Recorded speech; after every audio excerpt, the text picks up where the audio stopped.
169টি এবং বাকি আসন ছিল পশ্চিম পাকিস্তানের জন্য বরাদ্দ। কয়টি ছিল? 169টি। তার মানে এখানে হচ্ছে পূর্ব পাকিস্তানের জন্য বরাদ্দ ছিল কয়টি? 169টি।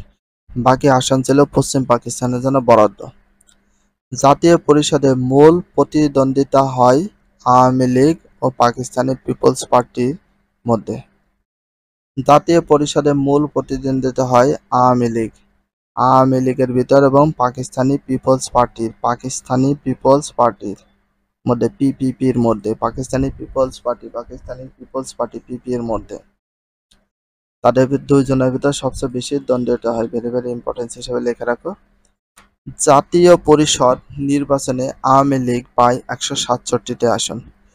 জাতীয় পরিষদ নির্বাচনে আওয়ামী লীগ পায় 167টি আসন। কয়টি আসন? 167টি আসন। এবং পাকিস্তান পিপলস পার্টি লাভ করে 88টি আসন। পাকিস্তানি পিপলস পার্টি লাভ করে 88টি আসন। উল্লেখ করা তাহলে জাতীয় পরিষদ নির্বাচন আওয়ামী লীগ পায় কয়টি আসন? 167টি আসন। আর পাকিস্তানি পিপলস পার্টি লাভ করে 88টি, মানে 88টি আসন। উল্লেখ করা যেতে পারে আওয়ামী লীগ পূর্ব পাকিস্তান এবং পিপিপি পশ্চিম পাকিস্তানের সংখ্যাগরিষ্ঠতা লাভ করে।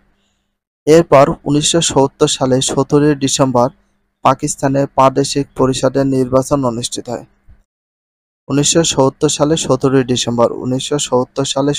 ডিসেম্বর পাকিস্তানের প্রাদেশিক পরিষদের নির্বাচন অনুষ্ঠিত হয়।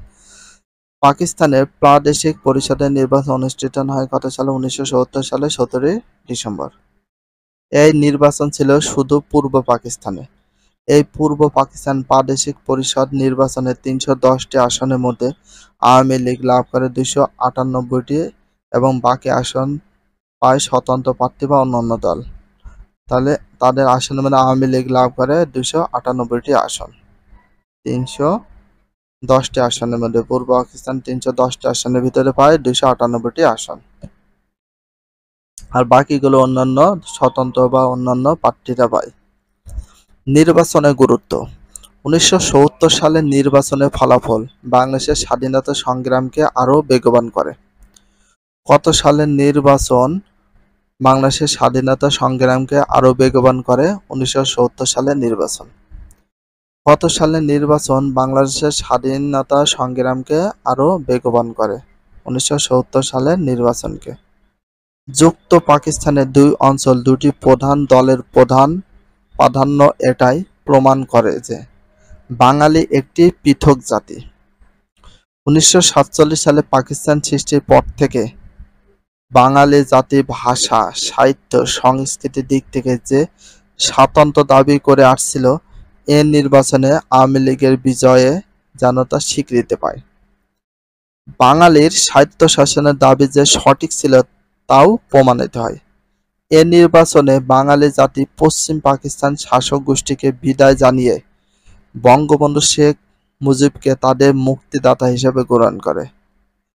তাহলে পশ্চিম পাকিস্তানকে বিদায় দিয়ে কাকে মুক্তিদাতা হিসেবে গ্রহণ করা হয়? বঙ্গবন্ধু শেখ মুজিবুর রহমানকে গ্রহণ করা হয়। 1970 সালের নির্বাচনের প্রচারণার বঙ্গবন্ধু। একটা কাজও দেওয়া আছে, দেখো।